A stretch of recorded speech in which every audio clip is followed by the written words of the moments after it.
మంది నా కామెంట్ రూపంలో అదే విధంగా ఫోన్ చేసి ఏమడుతున్నారంటే, మీరు చెప్పే చాలా బాగుంటున్నాయి గురుగారు, కాకపోతే ఏంటంటే మేము చేసుకోలేకపోతున్నాం, మీరు శ్మశానంలోకి వెళ్ళాలి, దూరంగా వెళ్ళాలంటే అట్లా కాకుండా ఇంట్లో ఉండి చేసుకునేది ఏదైనా ఉంది అంటే తెలియజేయండి, అది శత్రుపరంగా ఉండాలి, శత్రు నుంచి మాకు టార్చర్ ఎక్కువ అవుతుంది అంటున్నారు. అటువంటిది మీకు ఈ రోజు సింపుల్ గా ఉండే తీసుకొస్తున్నాను. ఇది వచ్చేసి మీకు ఒక యూనివర్స్ ద్వారా వచ్చింది ఒక సింబల్ అన్నమాట. ఇది చాలా పవర్ఫుల్ అన్నమాట. ఈ సింబల్ మీ ఎడమ చేతిలో మీరు బ్లూ పెన్ తో గీసుకొని మీకు ఎవరైతే చేతబడులు చేస్తున్నారో, మీకు ఎవరైతే చేడు చేస్తున్నారో, మాకు జరిగిన చెడు మొత్తం వెళ్ళి రివర్స్ లో వాళ్ళకి తగలాలని మీ మనసులో అనుకోవాలి. అంటే ఎగ్జాంపుల్ ఎట్లా అంటే, దీన్ని ఎడమ చేతిలో గీసుకొని దాన్ని మేము నోటి దగ్గర పెట్టుకొని, మాకు ఎవరైతే చెడు చేస్తున్నారో మాకు చేసే ఆ చెడు మొత్తం వెళ్ళి వాళ్ళకే తగలాలి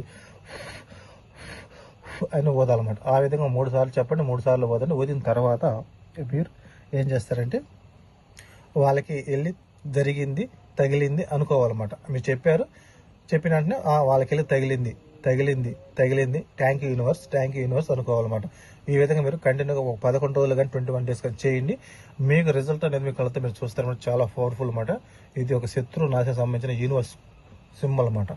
ఇది అయితే మీకు ఎటువంటి ఇబ్బంది ఉందని తీసుకొచ్చాను. చక్కగా చేసుకుని రిజల్ట్ అనేది మీరే చూద్దారు. నాకు 21 డేస్ తర్వాత చాలా పవర్ ఉంది, శక్తి ఉంది దీంట్లో. అర్థం కాకపోతే కామెంట్లు నాకు తెలియజేయండి, లేదంటే ఫోన్ చేసి నన్ను అడగడం చెబుతాను.